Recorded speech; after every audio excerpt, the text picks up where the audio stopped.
नमस्कार बच्चे, मैं सीमा कौशिक अध्यापन चैनल पर एक बार पुनः आपका स्वागत करती हूँ। आज मैं आपके लिए विषय लेकर आई हूँ मनुष्यता, जिसके कवि हैं मैथिली शरण गुप्त जी। आइए सबसे पहले कवि का परिचय जान लें।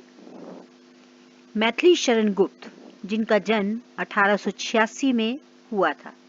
इनके पिता सेठ रामचरण दास भी कवि थे और इनके छोटे भाई सियाराम शरण गुप्त भी प्रसिद्ध कवि हुए हैं। इनका स्थान था चिरगांव।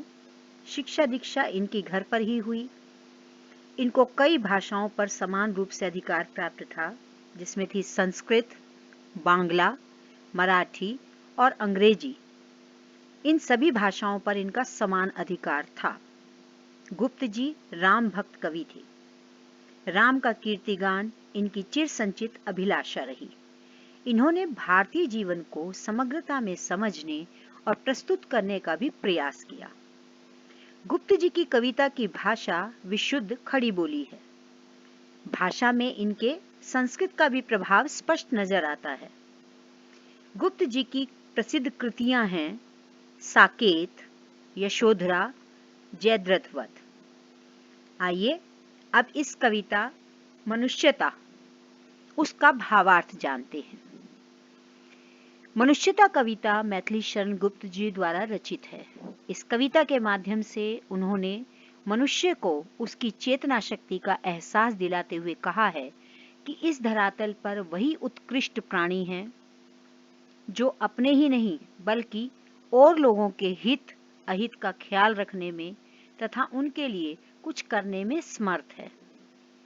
कवि केवल अपनों के लिए जीने मरने वालों को मनुष्य तो मानते हैं, लेकिन इस बात से इनकार करते हैं कि ऐसे मनुष्यों में इंसानियत के पूरे पूरे लक्षण भी हैं।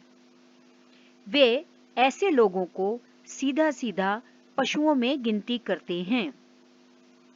इसके साथ साथ वह उन मनुष्यों को उच्च तथा महान मानते हैं जिनमें अपनत्व के दायरे के चिंतन से कहीं पहले और सर्वोपरि दूसरों की चिंतन हो। उसमें वे गुण हो जिसके कारण कोई मनुष्य मृत्यु के बाद भी अपने कर्मों से युगों तक लोगों के लिए याद बनकर रहे। तभी उसकी मृत्यु भी सुमृत्यु हो जाती है। ऐसे ही मनुष्यों का महिमा गान सरस्वती माँ, धरती माँ और पूरा विश्व करता है। इसके लिए कवि ने रंतिदेव, दधीची, उशीन क्षितिज तथा वीर कर्ण जैसे महान त्यागियों तथा दानी पुरुषों को प्रेरणा स्रोत के रूप में भी प्रस्तुत किया है तथा उनकी कविता में उनका सजीव वर्णन किया है। मनुष्य को उन्होंने एक संदेश भी दिया है कि कभी भी तुच्छ धन के नशे में, अभिमान में डूबकर नहीं जीना चाहिए। उसे इस धन को दीन दुखियों व धनहीनों की सेवा में लगाना चाहिए। प्रत्येक मनुष्य को हर निर्बल व्यक्ति की पीड़ा को दूर करने का प्रयास करना चाहिए।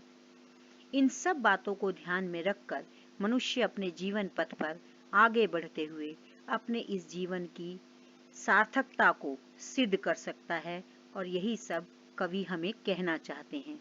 उम्मीद करती हूँ बेटा कि कविता के ये भावार्थ के साथ कविता आपके लिए आसान रही होगी और इसका अर्थ समझने में आपको और भी ज़्यादा ये उपयोगी साबित हुई होगी। अभी तक अगर बेटा आपने चैनल को सब्सक्राइब नहीं किया है तो इस चैनल को सब्सक्राइब कर लीजिए। धन्यवाद।